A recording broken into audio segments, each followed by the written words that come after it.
Agora vamos conhecer um brasileiro que ultrapassou barreiras por meio de seu trabalho e capacidade e conquistou o reconhecimento internacional. Radicado em São Francisco há 6 anos, o paulista Pedro é um empreendedor nato. Ele é investidor internacional no segmento de startups e cofundador e sócio da One VC, tendo descoberto startups de sucesso e atuado junto a Sequoia, Funders Fund, OpenView Ventures, Kazek Ventures e DST. Com formação em comunicação social e negócios, digitais, tecnologia e design em São Paulo e no Colorado, Pedro vai nos contar como se cria uma startup de sucesso e atrair investimentos internacionais. Como se cria uma startup de sucesso, como atrair investimentos internacionais e muito mais. Com vocês, Pedro Sorrentino.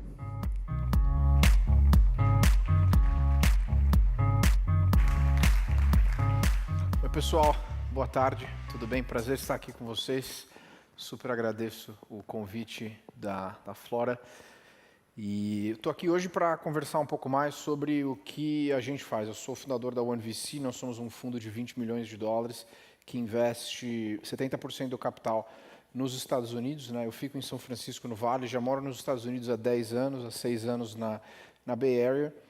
E 30% mais ou menos do nosso capital a gente investe aqui no Brasil. Então, a ideia hoje do nosso bate-papo é, em primeiro lugar, passar um overview sobre o mercado de Venture Capital, explicar um pouco quais são as tendências macro daquilo que a gente está vendo e como a gente escolhe empresas e onde estão os interesses e as influências desse mercado. Depois explicar um pouco mais sobre a One VC e depois, acho que a gente não vai ter tempo para perguntas, mas estou à disposição, eu vou estar no happy hour depois para alguém que tiver qualquer dúvida ou pergunta.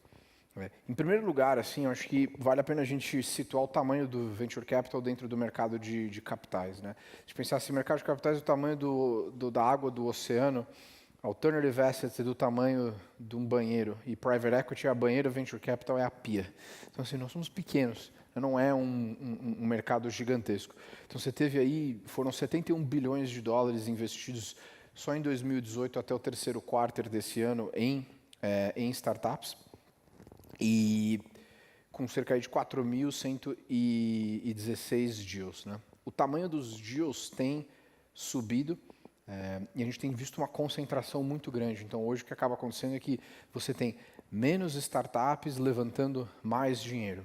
E tem muito capital, mas essa concentração de capital é algo que está muito evidente. Então, nunca foi tão fácil começar uma startup, mas nunca foi tão caro escalar uma startup. Tem outras dinâmicas do mercado que fazem com que os incentivos estejam alinhados dessa forma, mas esse é um dos primeiros grandes pontos que a gente está vendo. O outro ponto é que as companhias estão ficando privadas por cada vez mais tempo. Isso não acontecia antes. Você tem um Uber, por exemplo, uma empresa hoje de 60 bilhões de dólares sem ter feito um IPO. O Airbnb, uma empresa de 30 bi de dólares, também continua private. As empresas aí por 10, 12 anos demorando a de fato fazerem o IPO. Eu fui um dos primeiros, antes de começar a minha carreira como investidor, fui um dos primeiros funcionários de uma empresa chamada SandGrid e a gente demorou 9 anos para fazer o nosso IPO. Spotify foram 11 anos, o Dropbox foram 11 anos, o Spotify foram 10 anos. Então, o valor hoje tem sido criado muito mais dentro dos private markets versus os public markets. E, apesar disso, a gente está com uma janela bem aberta de ofertas públicas. E tem ofertas públicas na América Latina. A gente teve aí o IPO do PagSeguro, o IPO da Arco e o IPO recentemente da Stone, que foi 40 vezes oversubscribed gross, que é super legal, especialmente para um business da América Latina.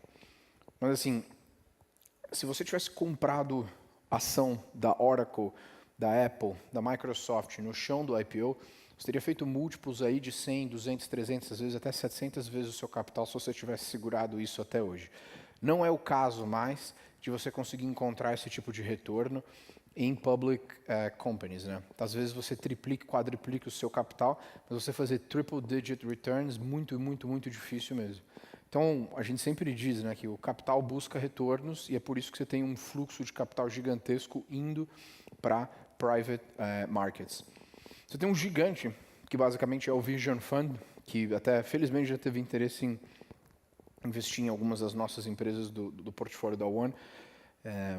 um fundo de 100 bilhões de dólares só para fazer investimentos em venture capital, né? O cheque mínimo do Vision Fund são 100 milhões de dólares, eles recentemente investiram, fazia algum tempo, mas recentemente já foi anunciado, né, o investimento deles aqui no Brasil na Log. E esse único player mudou a dinâmica do mercado como um todo. A resposta de fundos que já faziam venture capital há 15, 10 anos, às vezes 30, 40 anos, foi levantar o que a gente chama de jumbo funds. Mas mesmo assim, se você somar todo o capital under management de todos os fundos, como a General Catalyst, a Sequoia, a Tiger, Coatue, NEA e assim por diante, não chegam a 100 bilhões de dólares. Então levantaram fundos aí de 6 a 1,8 bi, que já era record, né, em termos de asset under management, mas mesmo assim não se comparam com o tamanho desse fundo. E eu estou falando tudo isso, né, porque vamos novamente pensar assim, tem menos empresas levantando mais dinheiro, as empresas ficam privadas por mais tempo, você tem uma quantidade de capital gigantesca para ser deployada em startups. E não existem hoje oportunidades suficientes no mercado para receber essa quantidade de capital. Então, quando a gente encontra deals interessantes, empreendedores fantásticos e construindo companhias transformadoras, acaba sendo natural você ter rounds que ficam oversubscribed. Se a gente comparar aonde o primeiro quarter estava tracking, tanto em número de deals quanto em capital deployado, parecia que o ano ia ser um ano recorde em termos de deals. Mas, na verdade, o ano vai ser um ano flat. Né? Então, isso aqui são dados do Q1. Você fala assim, vê que o número de deals fechados está caindo, mas o deal value está subindo. Então, a SandGrid, quando a gente começou a empresa, foi funcionário número 11. A gente levantou um seed round, isso há 7 anos atrás, de 750 mil dólares, que na época era um seed round robusto, bacana. Hoje, um seed round de 750 mil dólares é um seed round pequeno. Né? Só o nosso cheque já faria o seed round inteiro. Então, os incentivos mudaram muito e o mercado como um todo tem expandido em todas as áreas do funil.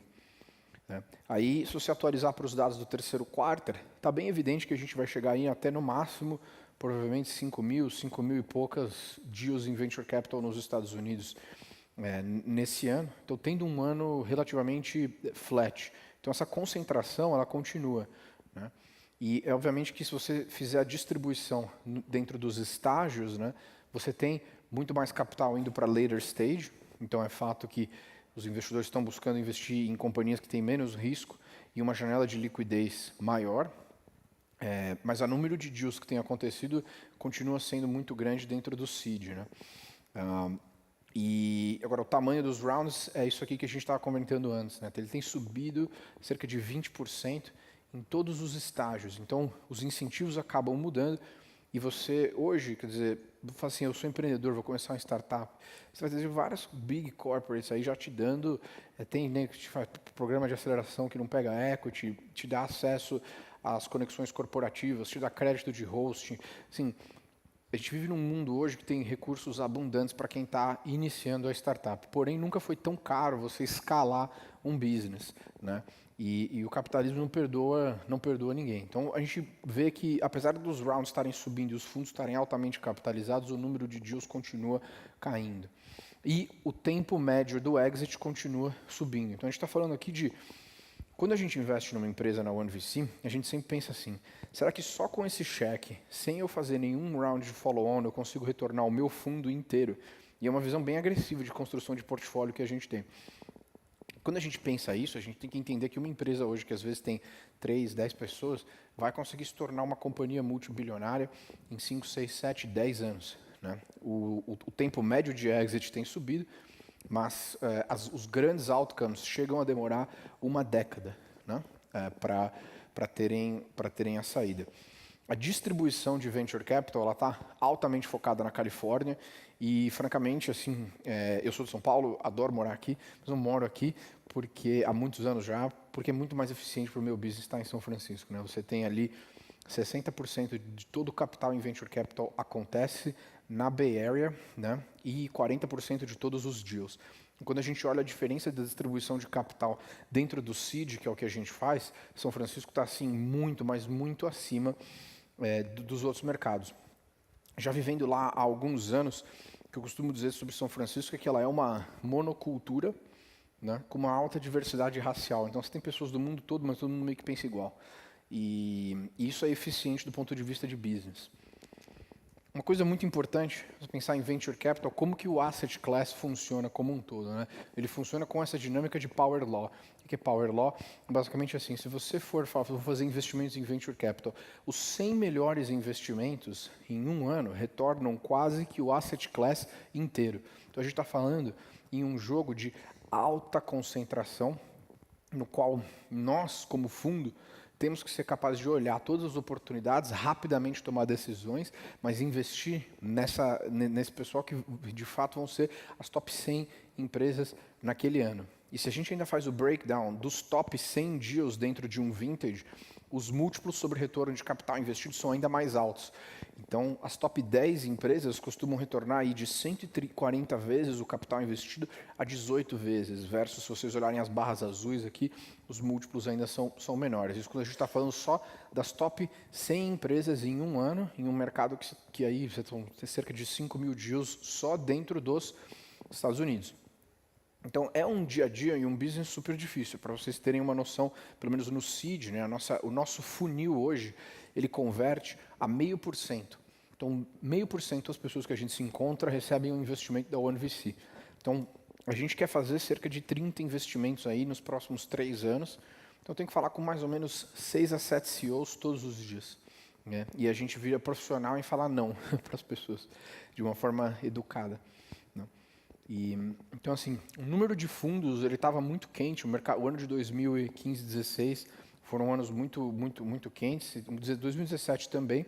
A gente acha que agora vai ter uma redução da quantidade de fundos que estão sendo criados nos Estados Unidos, mas o mercado como um todo de alternative assets e private investment tem crescendo e está on track para crescer astrondosamente. Porque o que tem acontecido, na verdade, é que as oportunidades hoje estão distribuídas geograficamente fora dos Estados Unidos.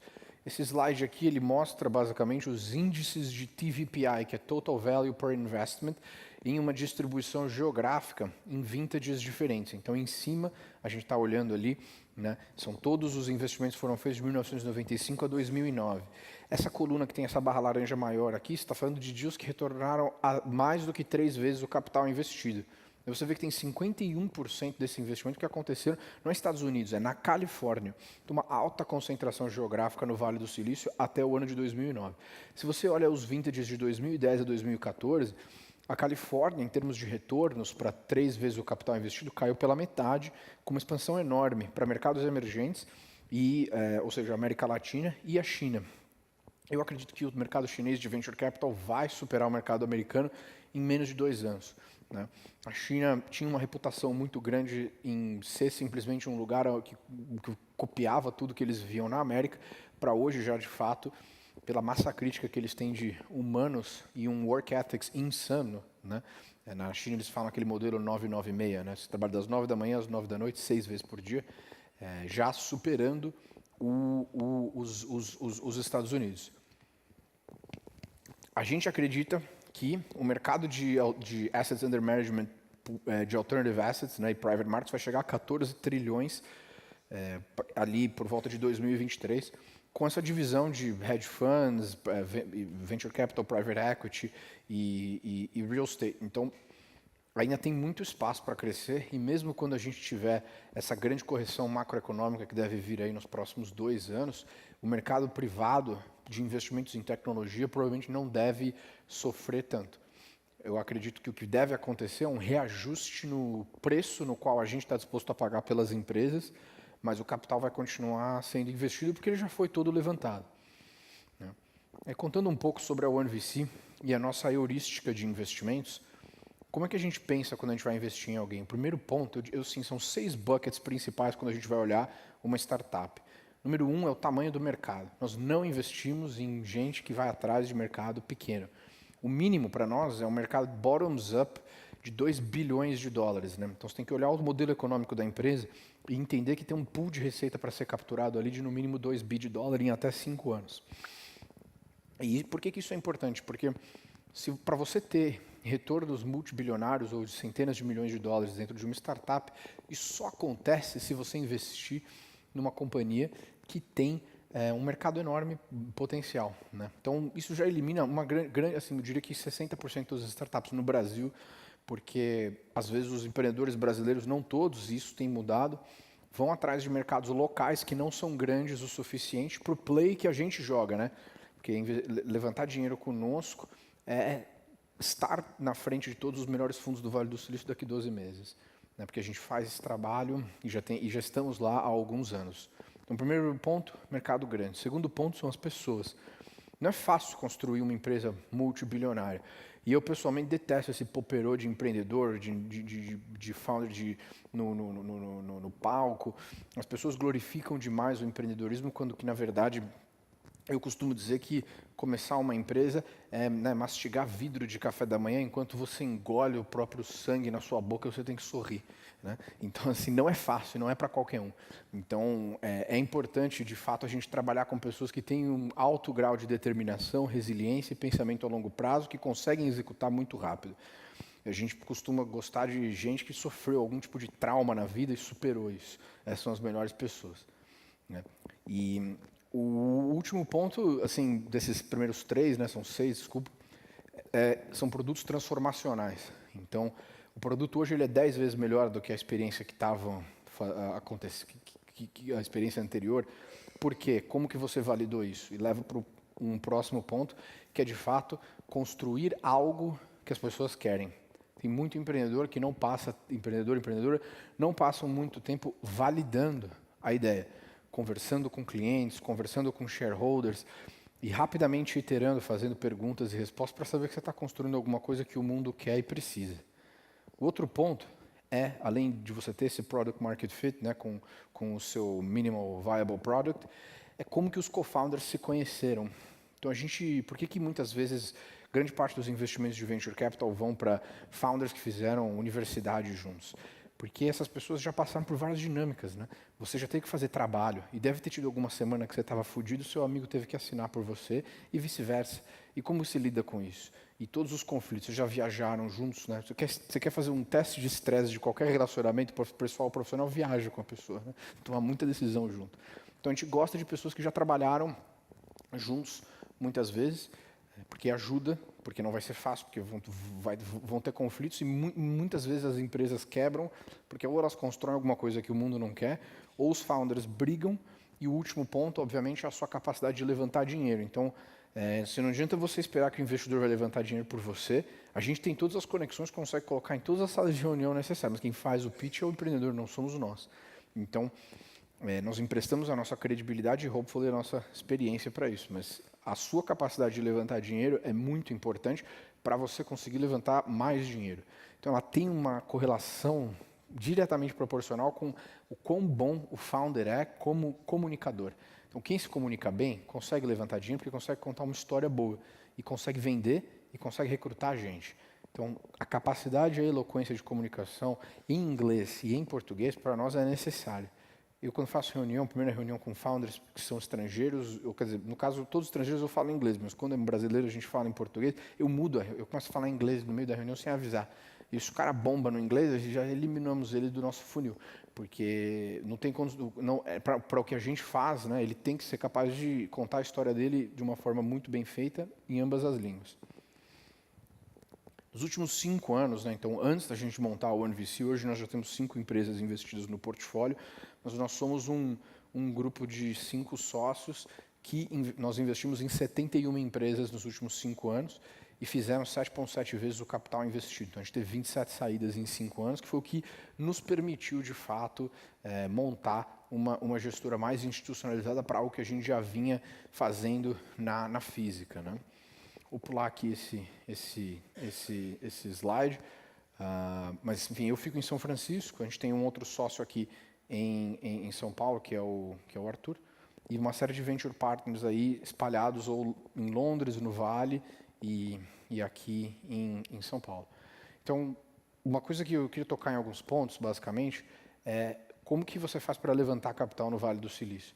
Não sei se tem algum empreendedor aqui, empreendedora? Quem que está montando startup? Tem 3, 4, 5? Beleza. Ótimo. O resto vocês trabalham em corporações? Você trabalha em corporação, levanta a mão, por favor. Ótimo. Tem estudantes, eu acho. Ou gente que está entediado, beleza. Então, assim, como levantar, né? Capital no Vale do Silício. As primeiras perguntas que a gente faz, quer dizer, nós operamos todos os estágios do nosso funil com uma série de checklists. Então, vou compartilhar um pouco mais sobre as perguntas que a gente tenta responder durante os primeiros 30 minutos aí de interação com qualquer founder. Né? O primeiro ponto é, você está levantando capital? Por quê? Né? Essa pergunta é importante, porque tem muita gente que quer interagir com investidor quando não está levantando dinheiro. E isso é muito ruim. Você perde o seu tempo, perde o tempo do investidor. A melhor coisa para você ir construindo um relacionamento com o investidor é exatamente essa. Em vez de pedir dinheiro, pede feedback e deixa claro, né, que você não está levantando capital. Fala assim, eu não estou levantando dinheiro agora, a gente começou a empresa, posso te mandar o nosso material? Então, seta as expectativas de uma forma correta. Mas não fica perdendo o seu tempo, tomando cafezinho, quando não tem um round at play. Seja tipo super direto e pragmático, né, com o seu tempo e com o estágio da empresa. Às vezes, em algumas situações aqui, a gente tem melhorado muito, mas às vezes você pega pessoas que acham que ficar tomando café com investidor é um bom uso do tempo do empreendedor, quando que, na verdade, se você estiver construindo o seu business, você vai gastar um tempo muito, muito mais eficiente. Porque se fizer algo que, de fato, as pessoas querem em um mercado grande, o dinheiro vem. Né? Outro ponto é, se é uma empresa num setor que a gente investe, acho que nem todos os investidores são iguais, né? E você tem que entender que cada fundo tem o seu voodoo, né? Então, assim, no nosso caso, a gente é generalista, então a gente investe em tudo dentro de tecnologia e tech-enabled, menos hardware. Né? Então, importante saber isso. Quer dizer, a nossa tese é um pouco mais flexível, mas você entender exatamente não só o que aquele fundo já fez e como ele fez, mas entender também o que aquele partner dentro daquele fundo já fez. Eu, por exemplo, dentro da OneVC, foco meus esforços muito mais em cripto, B2B SaaS, ferramentas para desenvolvedores, marketplaces. E a gente tem outros... Desculpa. A gente tem outros sócios, né, que focam em fintech, por exemplo. Então, saber com quem é aquele partner que você está falando dentro da firma é bem importante. Logo depois, já fala da sua tração. E se você não tem tração, seta a expectativa que você é pré-operacional, não tem bons números. Mas não tenta vender algo que não existe, né? Seja bem honesto, porque é imediato que depois de um tempo que você está interagindo com aquele investidor, ele vai querer saber dos seus números. Então, se você tiver bons números, já fala deles imediatamente. A verdade é que, assim, nos primeiros 5 minutos de qualquer reunião, a gente já sabe se a gente está interessado em dar prosseguimento na conversa ou não.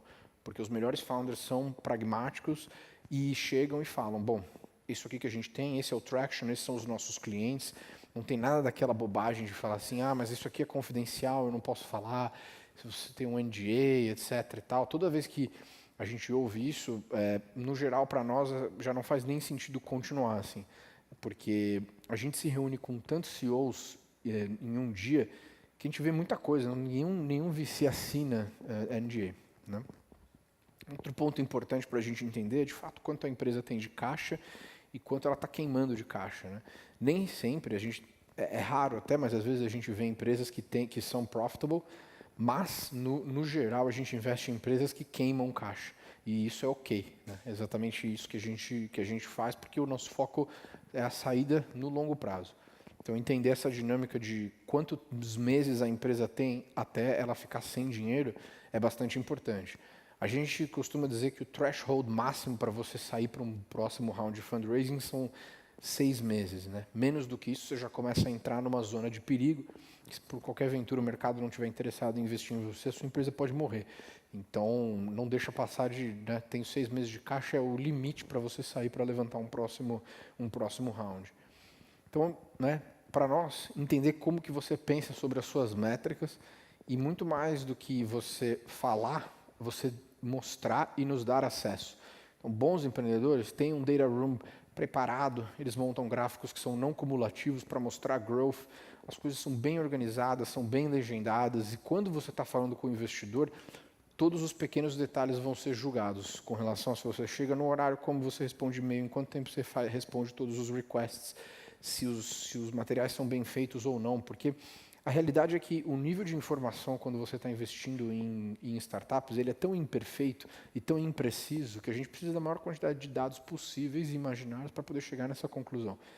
E muito importante entender que o que a gente está falando aqui não é que as coisas têm que ser bonitas e você precisa gastar centenas, né, e 10 mil reais para fazer um deck. Não é isso. O deck pode ser feio no design, na verdade, I don't give a shit. É muito mais importante você ter as coisas bem estruturadas e apresentadas de uma forma importante, né, e de fácil entendimento. O addressable market era aquilo que eu estava explicando antes, quer dizer, você saber o tamanho do seu addressable market, como você fez esse cálculo, como você chegou lá e o que você pensa sobre isso é importante. Será que tem um two-step folds, né, para o addressable market? Ou seja, hoje a gente serve esses clientes, mas a gente acredita que o nosso mercado vai crescer mais daqui 2, 3 anos por conta de X, Y, Z. Ou seja, no máximo a gente dá um two-step credit, né, para as empresas. Mais do que isso a gente não dá. E é engraçado, assim, porque essas últimas 2 semanas, eu volto para São Francisco agora no domingo, essas 2 últimas semanas me levaram a uma conclusão que eu acho que assim, todas as startups do Brasil, em algum momento, viram uma fintech. Mesmo se não estão no mercado de fintech, em algum momento tem um play de crédito ali. Mas isso é um outro assunto. Os termos e condições da rodada são bem importantes, quer dizer, como você se posiciona para falar sobre valuation, se você já captou antes, se sim, a quais termos, os termos vão ser iguais para todos os investidores, eles vão ser diferentes, você está pensando em levantar quanto nessa rodada, por quê, o que você vai fazer com o dinheiro.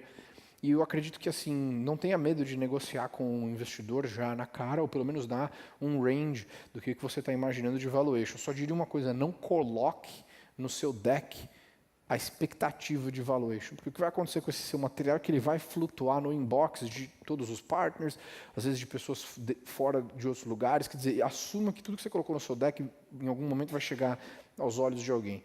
E se você marcar quanto você acha que a sua empresa vale, você pode estar se precificando muito para cima ou muito para baixo. E a realidade é que você não sabe. Então eu não recomendo nunca colocar o valuation esperado ou quanto de equity que você quer vender, porque essa é uma conversa para você ter off the record, private, com os investidores, né? Então a gente sempre busca entender os red flags em detalhes pequenos dentro das reuniões. Acho que eu vou falar um só porque o tempo está acabando, mas se eu estou conversando com 2 founders ao mesmo tempo e um interrompe o outro, é um péssimo sinal.